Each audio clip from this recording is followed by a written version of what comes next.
வீடு வாங்கணும் இல்லாட்டினா வீடு கட்டணும் முடிவு பண்ணிட்டீங்க. அப்போ உங்ககிட்ட ஏற்படுற கொஸ்டின் என்ன? ஸோ ஃபுல்லா பேமெண்ட் பண்ணி வீடு வாங்கிடலாமா, அப்படி இல்லாட்டினா இஎம்ஐ போடலாமா அப்படின்னு உங்ககிட்ட ஒரு டவுட் வரும். ஸோ இஎம்ஐ போடணும் முடிவு பண்ணிட்டீங்க அப்படின்னா ஸோ அங்க உங்ககிட்ட ஒரு ஆப்ஷன் என்ன அப்படின்னா ஸோ மந்த்லி எவ்வளவு பே பண்ணலாம், ஸோ எவ்வளவு பே பண்ணா நமக்கு இன்ட்ரெஸ்ட் கம்மியா வரும், ஸோ ஹோம் லோனோட இன்ட்ரெஸ்ட் எவ்வளவு வரும் அப்படின்னா ஸோ 7% இருந்து பாத்தீங்கன்னா 9% வரைக்கும் கொடுப்பாங்க. ஸோ அந்த இன்ட்ரெஸ்ட் மூலமா நம்ம கட்டுற அமௌண்டோட மேட்ச் பண்ணும்போது ஸோ நம்ம கரெக்டா அந்த வீட்டுக்கான காஸ்ட்டை கரெக்டா பே பண்ணுவோமா இல்ல நிறைய இன்ட்ரெஸ்ட் பே பண்ணிடுவோமா அப்படின்னு சொல்லிட்டு நிறைய விதத்துக்கு டவுட் வரும். சோ எனக்கு கூட தான் வரும். ஓகேவா? சோ அப்ப நீங்க என்ன பண்ணுவீங்க அப்படின்னா பேங்க்ல போவீங்க, நான் ஒரு ஹோம் லோன் வாங்கணும் அப்படின்னு ஆசைப்படுறேன் அப்படின்னு சொல்லுவீங்க.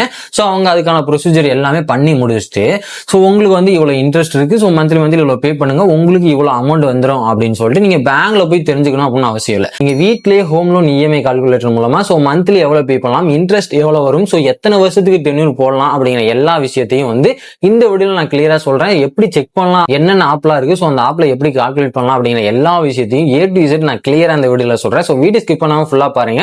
அது மட்டும் இல்லாம வீடியோ பிடிச்சிருந்துச்சு அப்படின்னா லைக் பண்ணிக்கங்க. சோ நம்ம சேனலுக்கு நீங்க புதுசா வந்துட்டீங்க அப்படின்னா மறக்காம நம்ம சேனலை சப்ஸ்கிரைப் பண்ணிட்டு கூட கிரேட்டர் பெல் ஐகானை ஆல் கொடுத்து வச்சிருங்க. சோ அப்ப நான் போற நிறைய ஃபினான்ஷியல் வீடியோ நீங்க தொடர்ந்து பார்க்க முடியும்.